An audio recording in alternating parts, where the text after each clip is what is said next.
Baik, bismillahirrahmanirrahim. Assalamualaikum warahmatullahi wabarakatuh. Jumpa lagi dengan saya di Abil Maiwa Channel. Jadi teman-teman, channel ini merupakan channel pendidikan tempat kita berbagi tentang aplikasi pendidikan Microsoft Office serta tips dan trik komputer.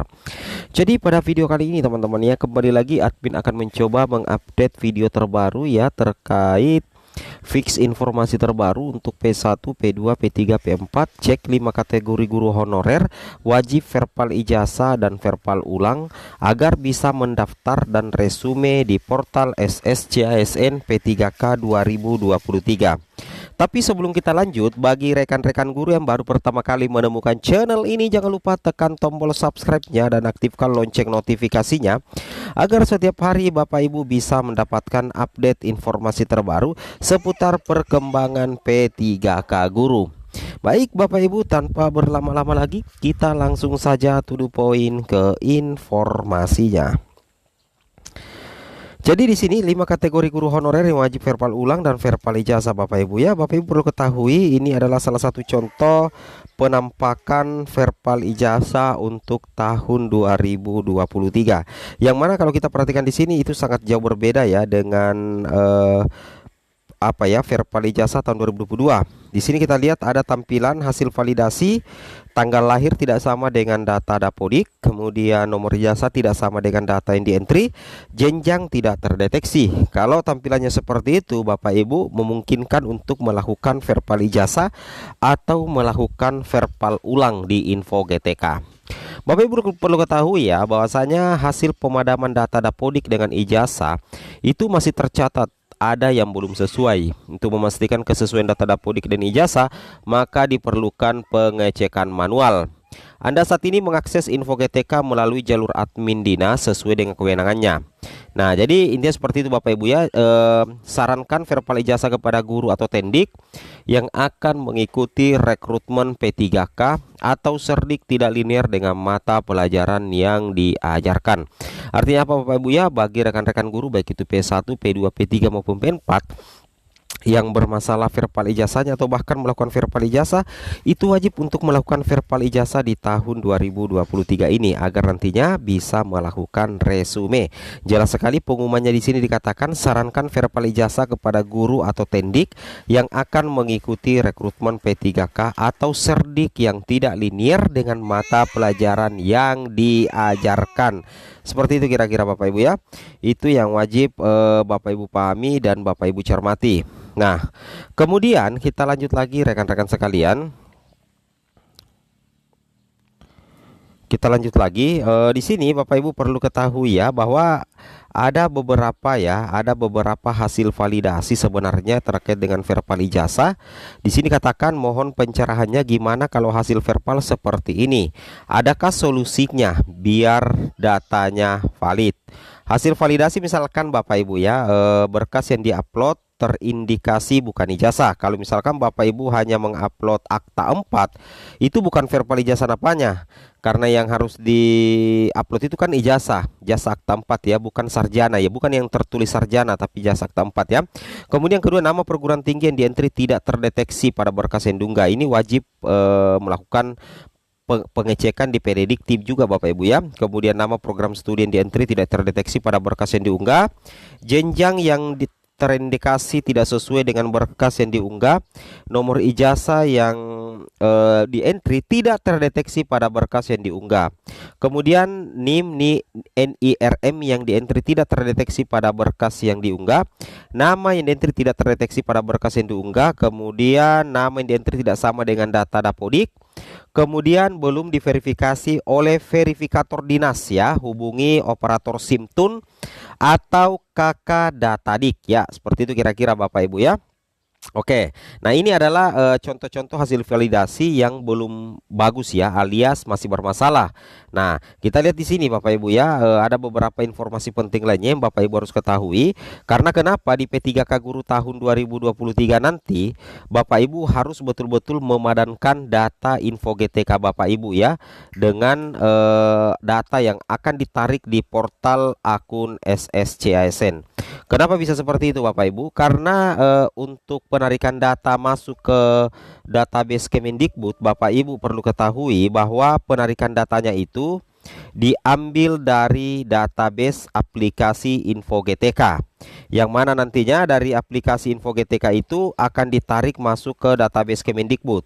Nah, selanjutnya data dari database Kemendikbud itu akan ditarik oleh dua server Bapak Ibu ya. Yang pertama server untuk seleksi P3K dan server untuk pendaftaran akun di sscsnbkn.co.id.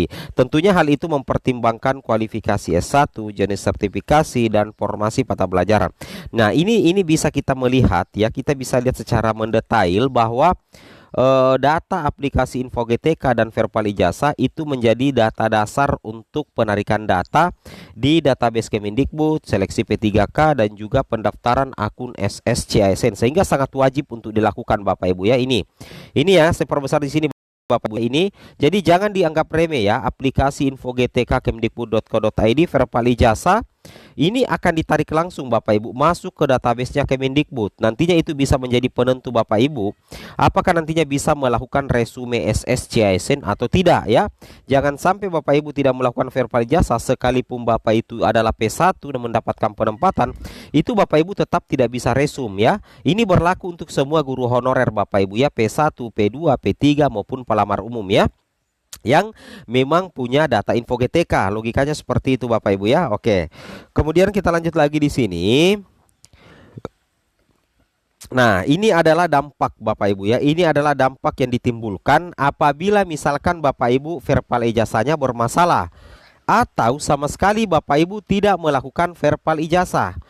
Nah, pada saat Bapak Ibu akan melanjutkan proses pendaftaran P3K guru di tahun 2023 nantinya, anggaplah di sini data Dapodik status prioritas 3 misalkan ya, sekolah, kemudian instansi ya. Kemudian di sini akan muncul keterangan di bawahnya Bapak Ibu ya, akan muncul keterangan di bawahnya, data pendidikan Anda tidak terdapat di Dapodik. Silakan perbaharui data Anda di aplikasi validasi kualifikasi pendidikan Kemdikbudristek pada aplikasi Verpal Dapodik. Maksudnya Bapak Ibu diwajibkan untuk verpal ulang. Nah, ini akan memakan waktu yang lama padahal Bapak Ibu ini sudah mendaftar di SSCSN. Nah, ini bisa merusak konsentrasi Bapak Ibu ya, apalagi Bapak Ibu guru P2 P3 yang akan melakukan tes CAT. Nah, di sini katakan proses verifikasi dan validasi pendidikan membutuhkan waktu mulai dari 10 menit hingga paling lambat 3 kali 24 jam Bapak Ibu ya. Silakan login di akun SSCASN Anda secara berkala. Nah, jadi logikanya seperti itu ya. Jadi Bapak Ibu, waktu yang dibutuhkan untuk melakukan Verpal Ijazah itu 10 menit hingga paling lambat 3 kali 24 jam itu sudah bisa diproses di servernya SSCASN ketika Bapak Ibu wajib untuk melakukan verpal ulang. Seperti itu kira-kira ya. Nah, inilah 5 ya, 5 kategori guru honorer yang wajib melakukan Verpal Ijazah atau verpal ulang. Yang pertama, guru-guru yang baru masuk ke Dapodik ya. Nah, jadi guru-guru yang belum pernah masuk ke Dapodik, guru-guru yang baru masuk ke Dapodik dan belum pernah Verpal Ijazah. Ini adalah salah satu kategori guru honorer yang wajib untuk melakukan Verpal Ijazah di Info GTK jelang pendaftaran P3K guru di SSCSN. Yang pertama itu adalah baru masuk Dapodik dan belum pernah Verpal Ijazah. Itu yang pertama ya. Kemudian lanjut yang kedua Bapak Ibu. Yang kedua adalah guru-guru yang mengganti ijazah lama dengan ijazah baru. Nah, jadi kalau misalkan Bapak Ibu awalnya kuliah di tahun 2021 misalkan, ijazahnya yang digunakan adalah ijazah bahasa Indonesia, tapi ternyata Bapak Ibu kuliah dan selesai tahun ini di tahun 2023 Bapak Ibu punya ijazah pendidikan guru sekolah dasar. Nah, dan pada saat Bapak Ibu menginput ijazah itu di Dapodik, maka Bapak Ibu wajib melakukan Verpal Ijazah. Seperti itu ya, mengganti ijazah lama dengan ijazah baru. Kemudian lanjut lagi Bapak Ibu, yang ketiga ya, kategori yang ketiga itu adalah ada perintah Verpal Ijazah. Jadi kalau misalkan Bapak Ibu login di portal di portal Info GTK, kemudian tiba-tiba pada saat Bapak Ibu login dan berhasil login masuk di beranda, tiba-tiba ada permintaan untuk melakukan Verpal Ijazah, sebaiknya Bapak Ibu guru melakukan Verpal Ijazah karena tentunya ada sesuatu hal yang bermasalah sehingga sistem memerintahkan Bapak Ibu untuk verpal ulang. Seperti itu ya, ada perintah Verpal Ijazah. Kemudian yang keempat Bapak Ibu ya, Yang keempat itu adalah ini Bapak Ibu ya, tidak terdaftar di PD Dikti ya. Jadi kalau misalkan Bapak Ibu tidak terdaftar di PD Dikti, Bapak Ibu wajib melakukan verbal ijazah, kemudian mendaftarkan ijazah Bapak Ibu di PD Dikti, atau didaftar dulu di PD Dikti, kemudian Bapak Ibu melakukan verbal ulang atau verbal ijazah. Itu yang keempat ya. Kemudian kategori yang kelima atau yang terakhir di sini Bapak Ibu, yang kelima itu adalah keterbacaan data terbaca salah. Apabila misalkan harusnya Bapak Ibu itu TMT-nya misalkan 1 Januari 2015, ternyata TMT-nya di Info GTK atau di verbal itu misalkan 1 Mei 2022, itu kan salah. Makanya ada keterbacaan data yang terbaca salah. Ini wajib verbal ulang Bapak Ibu ya. Ini wajib verbal ulang karena itu nantinya akan berpengaruh di penentuan prioritas nanti di SSCASN. Semoga bermanfaat. Assalamualaikum warahmatullahi wabarakatuh.